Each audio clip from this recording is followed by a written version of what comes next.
Last topic अपना इसमें जो चल रहा था वो भारत का अपवाह तंत्र। अपवाह तंत्र में वैसे अपन ने दोनों पार्ट कंप्लीट कर लिए हैं। पहले अपन ने स्टार्ट किया था हिमालय नदी तंत्र, उसके बाद में प्रायद्वीप पठार की नदियां। हालांकि प्रायद्वीप पठार की नदियां हैं,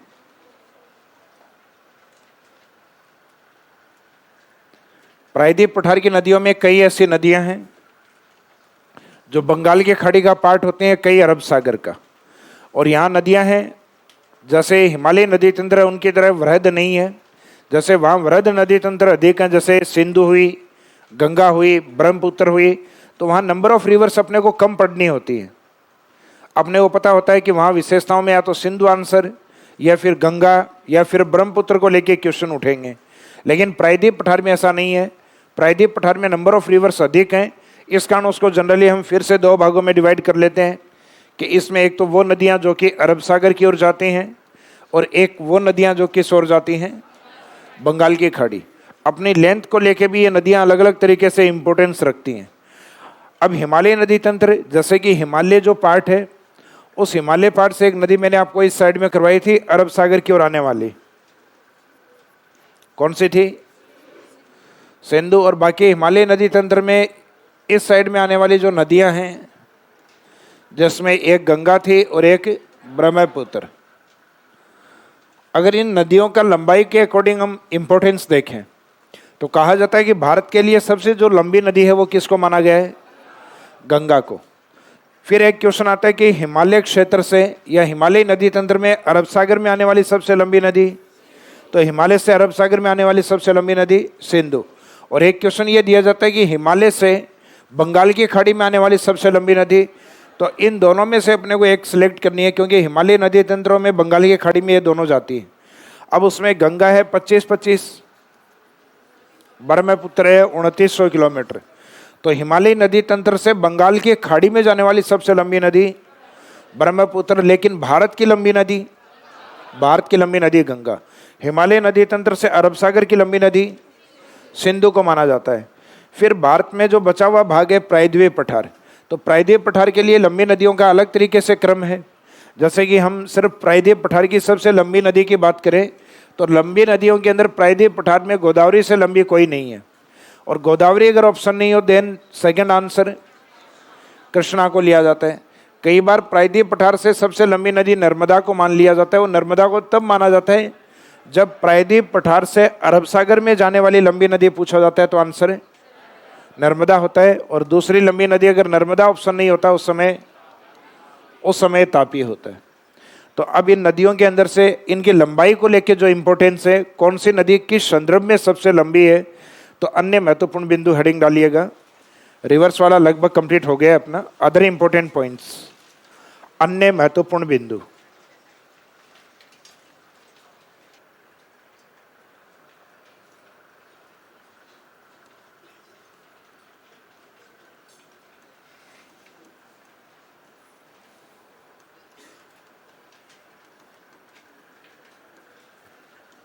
अन्य महत्वपूर्ण बिंदुओं में पॉइंट नंबर फर्स्ट,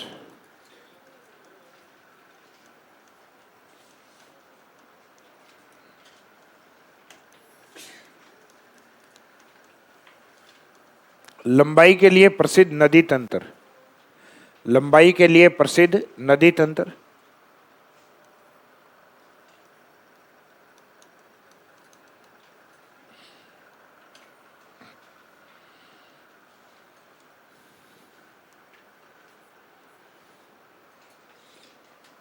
लंबाई के लिए प्रसिद्ध नदी तंत्र डैश करके पहले स्टेटमेंट में लिखिएगा।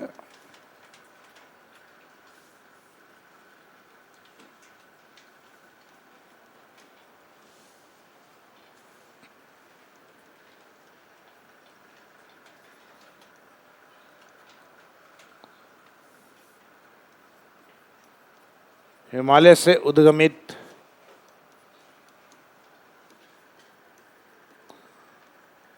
सबसे लंबा नदी तंत्र,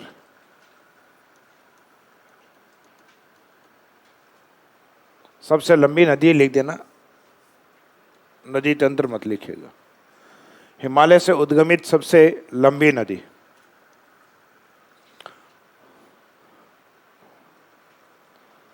तो हिमालय से उद्गमित सबसे लंबी नदी आंसर क्या रहेगा? हमारे पास 3 डेटा है हिमालय से, एक तो सिंधु, एक गंगा और एक ब्रह्मपुत्र। सबसे अधिक लंबाई किसके पास है?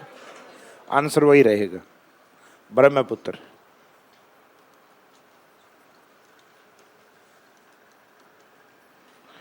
दूसरा स्टेटमेंट, अब ये ब्रह्मपुत्र किस में जाती है? हिमालय से बंगाल की खाड़ी में। तो स्टेटमेंट अगर ये हो हिमालय से बंगाल की खाड़ी में जाने वाली सबसे लंबी नदी, सेम आंसर रिपीट होगा। नेक्स्ट स्टेटमेंट लिखो, हिमालय से बंगाल की खाड़ी में जाने वाली सबसे लंबी नदी।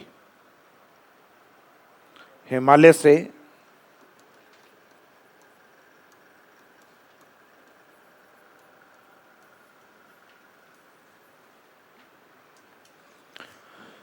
हिमालय से बंगाल की खाड़ी में जाने वाली सबसे लंबी नदी,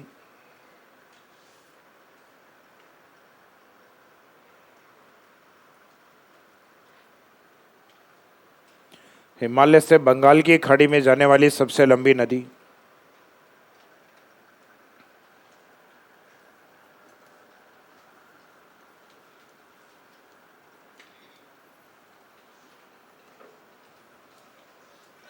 सबसे लंबी नदी ब्रह्मपुत्र। नेक्स्ट लाइन में लिखिएगा, हिमालय से अरब सागर में जाने वाली सबसे लंबी नदी,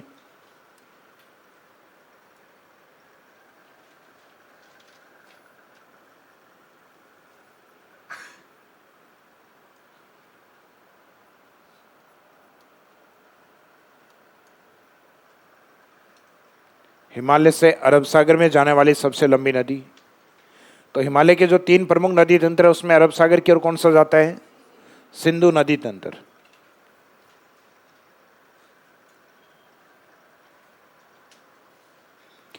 तो हिमालय के कंसन के अंदर जब हम लिखते हैं लॉन्गेस्ट रिवर, भारत जब तक शब्द नहीं आता तब तक गंगा का नाम नहीं आता है।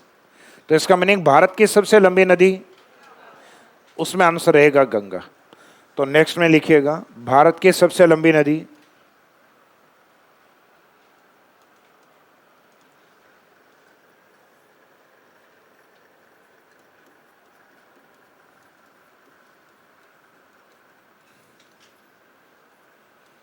भारत की सबसे लंबी नदी, तो भारत के लॉन्गेस्ट रिवर है गंगा।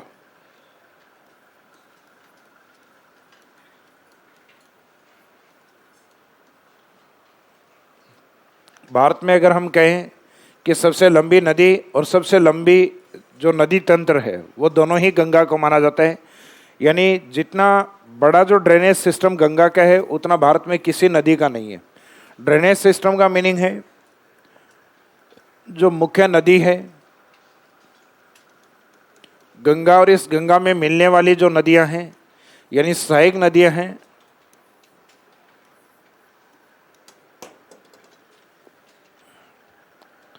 तो इन सहायक नदियों का जो तंत्र या सिस्टम है, अकेली नदी है तब तो है ये गंगा। जब आप अकेले व्यक्ति हो तो आप सरकारी अध्यापक हो, लेकिन अगर आपका अध्यापक तंत्र है तो इसका मीनिंग आपका पूरा सिस्टम उसमें शामिल है।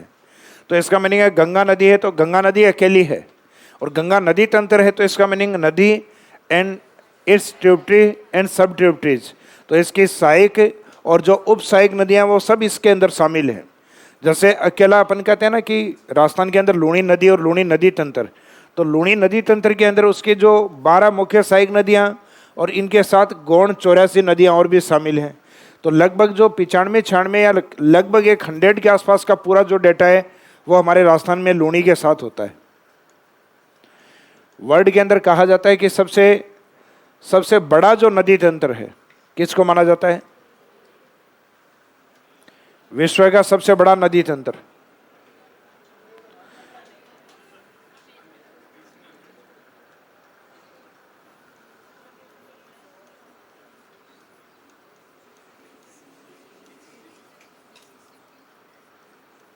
ये इसके एक प्रमुख सहायक नदी होती है मिसौरी। विश्व का सबसे बड़ा नदी तंत्र मिसिसिपी है। Largest river system of the world, विश्व का सबसे बड़ा नदी तंत्र मिसिसिपी रिवर, जिसके एक प्रमुख सहायक मिसौरी है, इसका नहीं, इसको पूरा बोल देते हैं मिसिसिपी मिसौरी रिवर।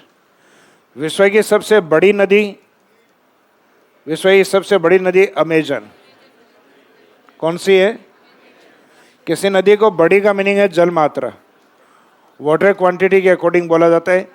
विश्व की सबसे लंबी नदी, लंबी कहा जाता है नील को, क्योंकि नील जिस पॉइंट से ओरिजिनेट होती है और जहाँ डिस्चार्ज होती है, जहाँ से उद्गमित होती है और जहाँ समाप्त होती है, उन दोनों पॉइंट्स की दूरी वर्ल्ड में सबसे लंबे लिए हुए है नील।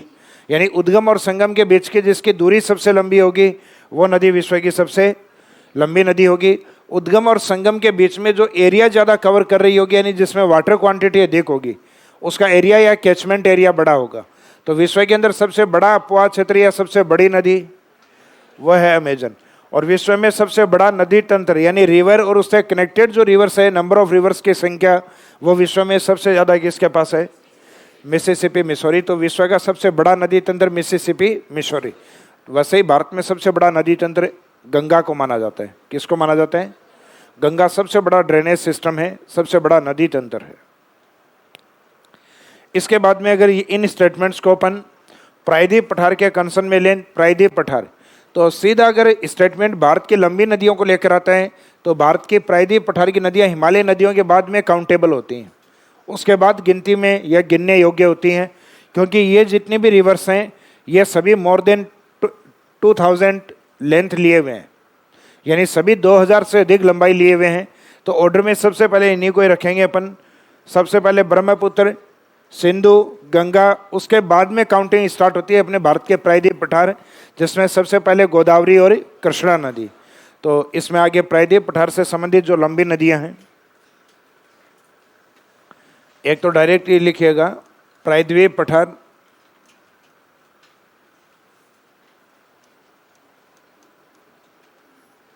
प्रायद्वीप पठार की सबसे लंबी नदी।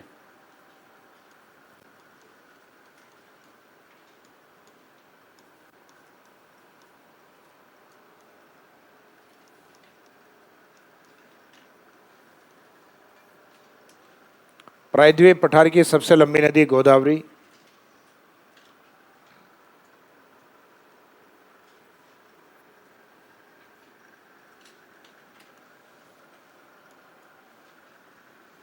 नेक्स्ट,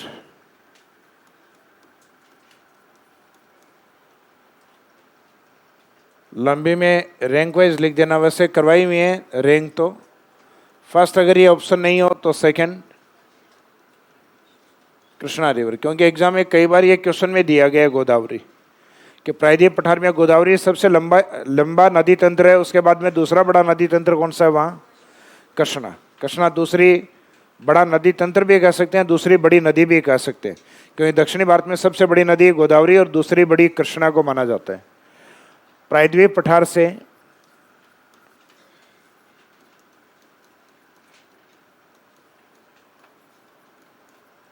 बंगाल की खाड़ी में जाती है गोदावरी, तो प्रायद्वीप पठार से बंगाल की खाड़ी में जाने वाली सबसे लंबी नदी, या प्रायद्वीप पठार से बंगाल की खाड़ी की सबसे लंबी नदी, प्रायद्वीप पठार से बंगाल की खाड़ी की सबसे लंबी नदी।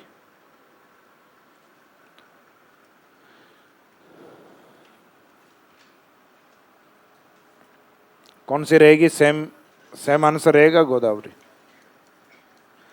और प्रायद्वीप पठार से अगर डिस्चार्ज पॉइंट बंगाल की खाड़ी नहीं बताकर, यानी अंतिम बिंदु बंगाल की खाड़ी नहीं बताकर अरब सागर को बताया जाए तो नेक्स्ट में लिख दीजिएगा प्रायद्वीप पठार से अरब सागर में जाने वाली सबसे लंबी नदी, प्रायद्वीप पठार से अरब सागर में जाने वाली सबसे लंबी नदी।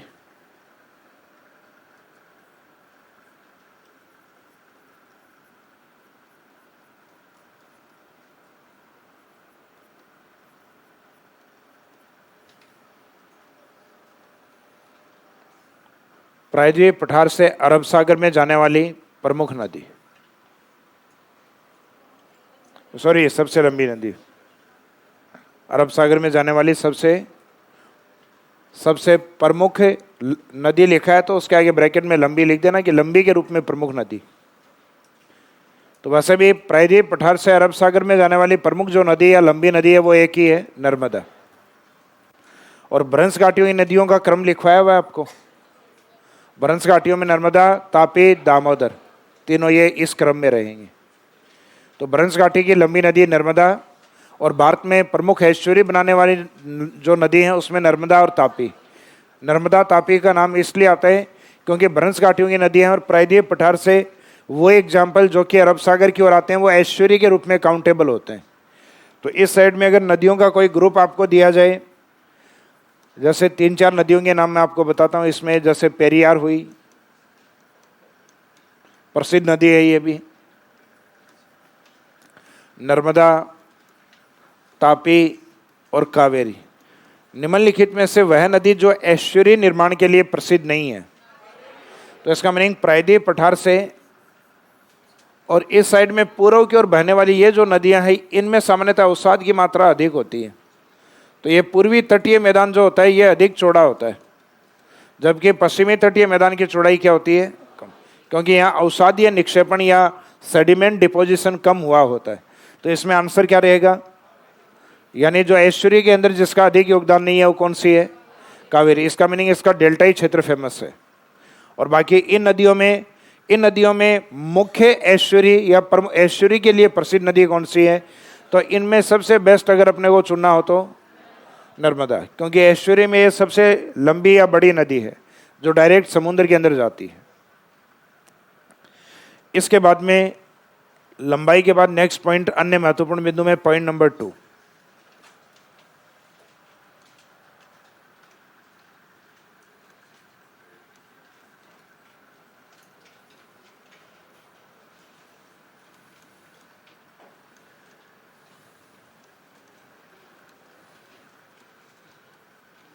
संयुक्त धाराओं से निर्मित नदी तंत्र।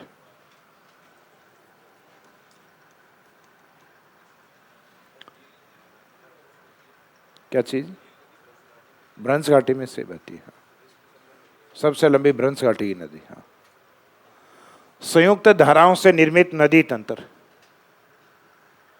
निर्मित नदी तंत्र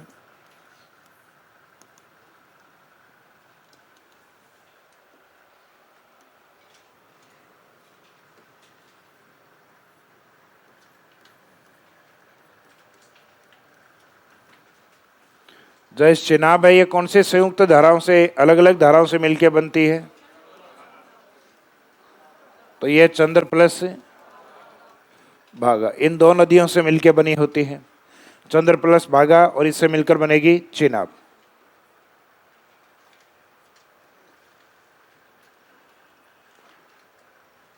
जो उत्तर भारत में एक स्थान आता है अपने अयोध्या, कौन सी नदी के किनारे है, सरयू नदी के किनारे। नेक्स्ट सरयू,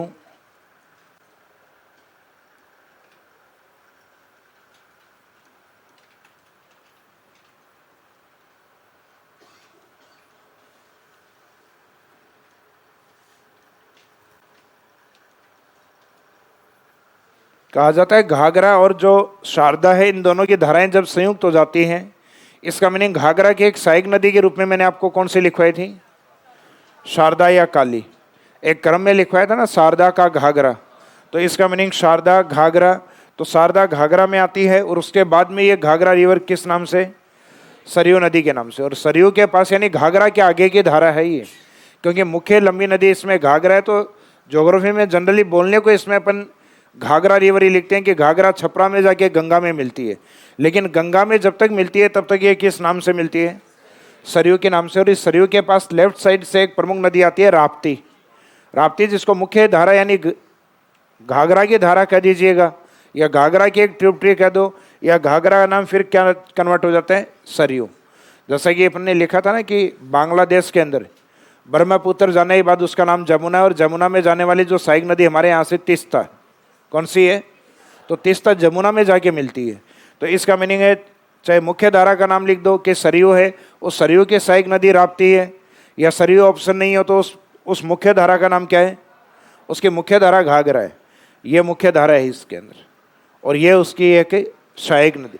इसमें दोनों ही मुख्य धाराएं होती हैं, और दोनों मुख्य धाराएं मिलने के बाद क्या बनती है? चेनाब। जैसे गंगा, और राप्ती उसके बाद में मिलेगी। पहले शारदा रिवर, उसके बाद में मिलती है उसमें राप्ती रिवर। राप्ती में शायद मैंने लिखवाया था, घाघरा में बाईं ओर से मिलने वाली सहायक नदी राप्ती, घाघरा के अंदर सहायक नदी के रूप में राप्ती नाम लिखवाया हुआ है। तो गंगा नदी तंत्र है, गंगा नदी तंत्र में मुख्य धारा कौन सी है? भागीरथी। ये बताया भी है मैंने, गंगा की मुख्य धारा भागीरथी, प्लस इसमें कौन मिलेगी? अलकनंदा। तो दोनों का संगम भी इनका फेमस है। कौन सा स्थान है? देवप्रयाग। तो ये देवप्रयाग के बाद में मुख्य धारा के रूप में आती है गंगा के रूप में। भारत के प्रायद्वीप पठार के अंदर भी एक ऐसी नदी आपको करवाई थी मैंने, याद है? ब्राह्मणी। ब्राह्मणी नदी छोटा नागपुर पठार से आने वाली, एक तो दक्षिण कोयल और शंख रिवर। दक्षिण कोयल नदी प्लस शंख नदी। तो दक्षिण कोयल और शंख नदी ये दोनों मिलकर कौन सी धारा बनती है? ब्राह्मणी। ये कौन से स्थान पे है? ओडिशा, राउरकेला। काफ़ी फेमस जगह भी बताई थी। एक जमशेदपुर के लिए मैंने बताई थी सवंडेखा नदी। ये दोनों अपने आप में आयरन ओर के लिए फेमस जगह हैं। सवंडेखा है वो जमशेदपुर झारखंड वाले पॉइंट से रिलेवेंट है, और ये राउरकेला के अंदर दक्षिणी कोयल और संघ नदियाँ जो दोनों आके एक संयुक्त धारा के रूप में बनती हैं, तब जाके बनती है ब्राह्मणी। तो ये इनमें से दिया जा सकता है एग्जाम में क्वेश्चन। इसमें सबसे ज़्यादा बार ये पूछा हुआ है चिनाब। चिनाब नदी का निर्माण कौन सी जल धाराओं के या कौन सी मुख्य नदियों के संयोजन से होता है? तो चंदर और भागा के निर्माण से। कहाँ के नदियां हैं ये दोनों? दोनों हिमाचल प्रदेश में हैं। इसके बाद में संयुक्त धारा के बाद में नेक्स्ट लिखिएगा, जिन नदियों में फ्लड या बाढ़ आती है उसके लिए प्रसिद्ध नदी तंत्र। तो अगला हेडिंग इसी में कंटिन्यूस।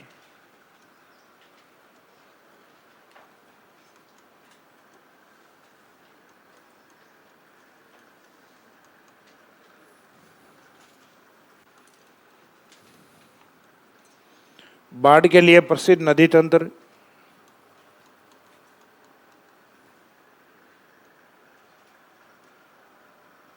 बाढ़ के लिए प्रसिद्ध नदी तंत्र। भारत के किस भाग में सबसे ज्यादा फ्लड आती हैं, सबसे ज्यादा बाढ़ आती है?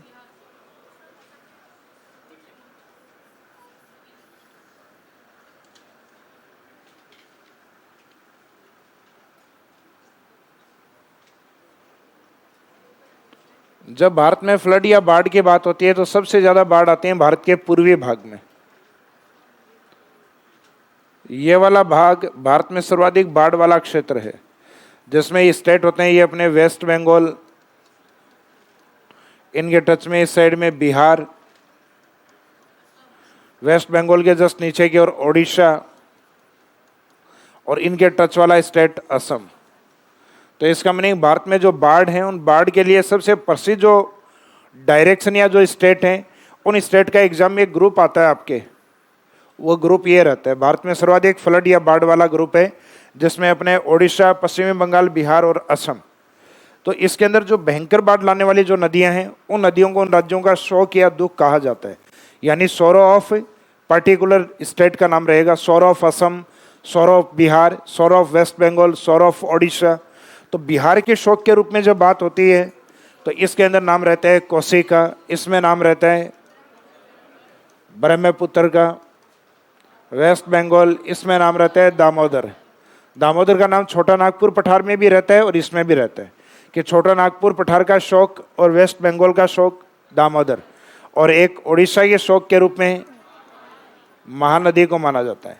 एक राजस्थान के डेजर्ट एरिया से बहने वाली पहले एक प्राचीन नदी हुआ करती थी, सरस्वती। तो सरस्वती नदी में बाढ़ तो दूर की बात है, आजकल पर्याप्त मात्रा में पानी नहीं है। तो ये पहले हुआ करती थी राजस्थान का शोक।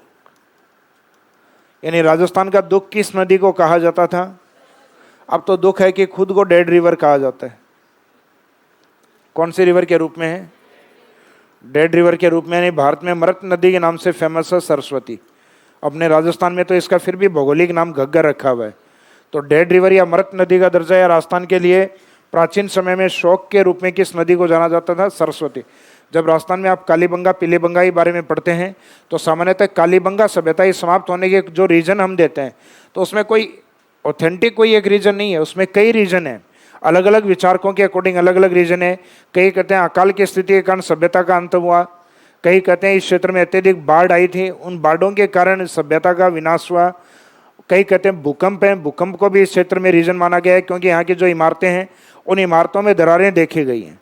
तो इसका मीनिंग ये हुआ कि इस क्षेत्र में सभ्यताओं के समाप्ति के कई रीजन माने जाते हैं, जिसमें से एक बाढ़ को भी एक महत्वपूर्ण रीजन के रूप में लिया जाता है। तो एक कुछ राज्यों के लिए प्रसिद्ध नदी तंत्र जो बाढ़ के लिए, तो बाढ़ में एक तो फर्स्ट लाइन में लिखिएगा भारत में जिन राज्यों में अत्यधिक बाढ़ आती है उनके नाम लिखिएगा। भारत में सर्वाधिक बाढ़ या फ्लड पूर्वी भारत की ओर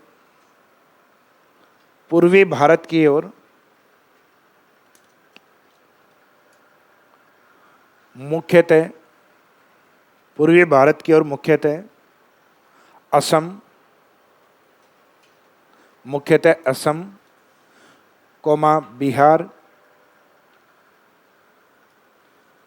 बिहार, ओडिशा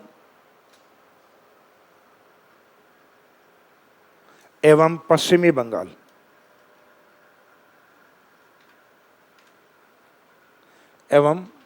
पश्चिमी बंगाल में आती हैं।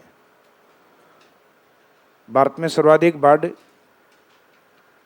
पूर्वी भारत में कहाँ पे? असम, बिहार, ओडिशा एवं वेस्ट बंगाल में आती हैं। अब इसमें बाढ़ के लिए जो प्रसिद्ध नदी तंत्र हैं वो कौन से हैं? यानी जिन राज्यों के नाम से या शौक के नाम से हैं उनको लिख लीजिए कंटिन्यूस।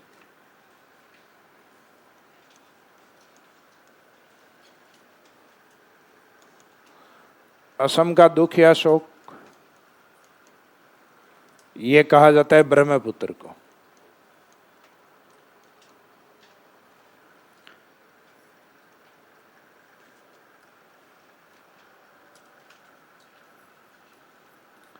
यही स्टेटमेंट अगर बिहार के लिए बोला जाए उसमें रिवर रहेगी कोसी। यही स्टेटमेंट अगर वेस्ट बंगाल या छोटा नागपुर पठार के लिए बोला जाए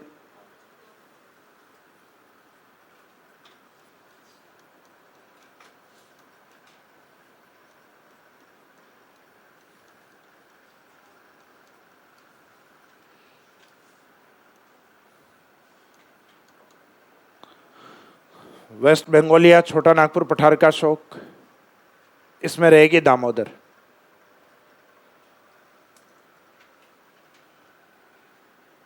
उसके बाद में ओडिशा का शोक,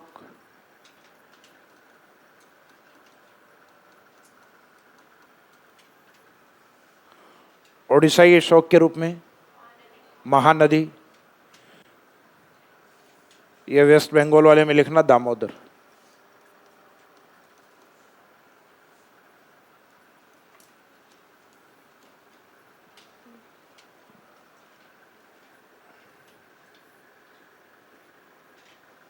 इसके बाद में इसी साइड में पश्चिमी बंगाल की ओर एक आती है जिसको भारत की विश्वासघाती नदी भी कहा जाता है। हुगली, कोलकाता वगैरह वेस्ट बंगाल में बाढ़ उसके कारण भी भयंकर आती हैं।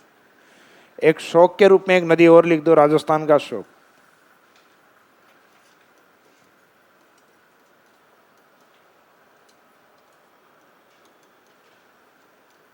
तो इसमें घग्गर का नाम नहीं लिखना है, घग्गर तो आज वर्तमान में अंतःप्रवाही नदी है। इसमें आएगा सरस्वती नदी। यानी घग्गर का जो प्राचीन स्वरूप था वो बाढ़ के लिए फेमस था। राजस्थान का शोक या दुख सरस्वती नदी। लास्ट में नोट में लिख दीजिएगा भारत की विश्वासघाती नदी